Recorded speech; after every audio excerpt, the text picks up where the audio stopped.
Brexit was betrayed with a kiss. Lovely little photograph. Theresa and Jean-Claude getting it on. And like somebody commented on Facebook the other day, well, maybe she's not a bad kisser, but she's a very, very bad politician. What do we do about the Brexit betrayal? And we've been talking about this. We did a march last June where Gerard Batten, ex-SES hero Robin Horsfall, Anne-Marie Waters, many other people stood on that platform, and we all said Brexit was being betrayed, and we all said it was being betrayed by the parliamentarians. We knew this was going to happen. We knew that the Remainers were not going to give up, that they wanted to destroy the dream of the British people for independence, for freedom. And freedom from what? Freedom from the ever increasing totalitarianism of the European Union. Look at the contempt the European Union has treated the people that voted for Brexit. Look at the contempt they have treated us with. They keep saying to us, you've made a mistake, we want you to come back. No, they don't want us to come back. They want our money back. That's what they want back. And when we voted to leave the European Union, we knew what we were voting for. We were told, and I quote, this is a once in a generation opportunity to have your say. And in that same document that the government put out, not that a politician put out, we know politicians lie, the same document that the government put out said this. It said, we will implement whatever you decide.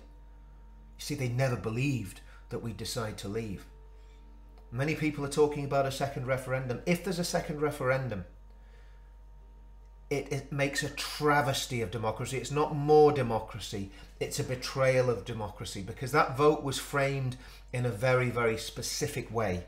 Imagine somebody winning the World Cup final. Imagine if England won the World Cup last year, and at the end of the match, let's say we played Germany, at the end of the match, the German manager turns around and says, I'm sorry, there's been some terrible mistake, there's been a miscounting in the score. Your players were far too motivated. They'd been told lies in the dressing room to fire them up and to get them to play well. And because of that, we want another go. We want a rematch. Well, of course, in the World Cup, you can have a rematch every 4 years. When it comes to EU referendi, you only get to go at it once every 40 years. And of course, the other thing that people haven't realised, if we have a second referendum, which the Remainiacs, the traitors, the treasonous plotters are trying to push upon us, if we have a second referendum, what does Scotland then do? Scotland could turn around and say, well, I'm sorry, ours was quite a fine margin as well. We want a second referendum. We want our independence from the United Kingdom. And then, of course, in Northern Ireland, you'd have Republicans and Nationalists saying, well, we haven't even had a referendum. We want a referendum. We want a referendum every 4 years. It totally destabilises the whole of the United Kingdom. In fact, having a second referendum could lead to the destruction of the United Kingdom. So what do we do as the little people? What do we do? People that aren't in the Westminster bubble, that aren't part of the political elite and the media elite. And I must say, it's probably a bad thing to say, but I despise the political elite. I despise the media elite with a passion, and they despise us. You look at it when you see people interviewed on Newsnight and programmes like this that don't fit in with their little way of doing things. What do we do? Well, I've said this time and time again. I believe in democracy and I believe in politics. And when somebody tries to steal my democracy from me, it gets me extremely angry. So first of all, we make sure every single person in our movement is registered to vote. That's the first thing we do. We put candidates up. We finance candidates. We help candidates stand up and stand for the people. We make sure that we support Brexit supporting parties. And for me, in the UK, in mainland GB, it's got to be UKIP. That's the only answer. In Northern Ireland, things are slightly different. But in the UK, the only true Brexit party is UKIP. In Northern Ireland, the main unionist party, the DUP, is a Brexit party. Now let's hope they stick to that. Let's hope they stick to their guns on Brexit, and they don't let Theresa May off the hook, and they don't give her an easy time. We make sure we register to vote, we make sure we vote, we make sure we get politically engaged. The other thing we can do, and not everybody can do this because of health issues and because of financial issues and geographical issues, but if we can, we get to demonstrations. And I coined a phrase last year, we put boots on the ground and we get boots to the ballot box. That's what we need to do. And like Robin Horsfall said when he was speaking on that platform last year, you hit them in the ballot box. You vote, you vote, you vote.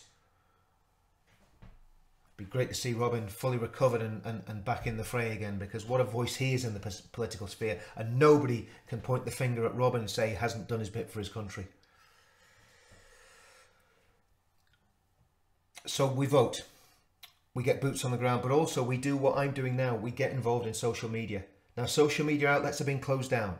We're being stopped from saying what we should be allowed to say. We're being censored.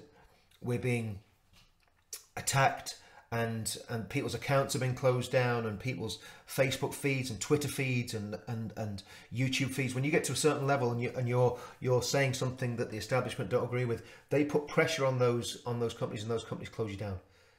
So we've got to double down on social media, and we've got to work even harder. The more they censor us, the more we've got to get content out there, and everybody's got to be doing it. You encourage your friends to get involved in the movement. You encourage your friends to vote. You encourage your friends to go on demonstrations. There's going to be a march on the 29th of March in London. It's going to be either a celebration or the biggest protest that this country has seen for democracy. It's going to be one or two. It's either going to be a celebration of democracy because democracy has been delivered and we've left the European Union, and that will be without a deal, with all that brings with it, which I think is good because we save £39 billion, or Brexit will have been betrayed. We will know on the 29th of March whether Brexit's been betrayed or whether Brexit is going to happen. And there's going to be a demonstration. It's going to be a mass demonstration. And I would appeal to everybody who can to get to London on the 29th of March. I'm not organising the demonstration, but it's a demonstration for democracy. It's called Stand Up for Democracy.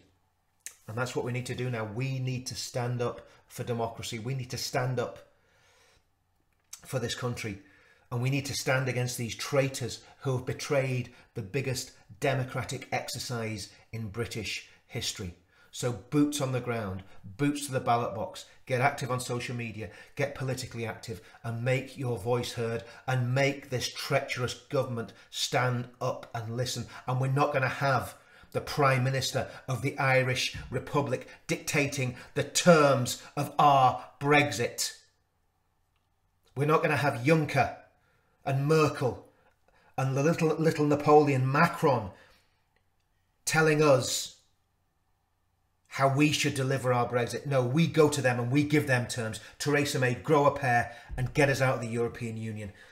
And if she doesn't, let's make that demonstration on the 29th of March a demonstration that this country will remember for hundreds of years.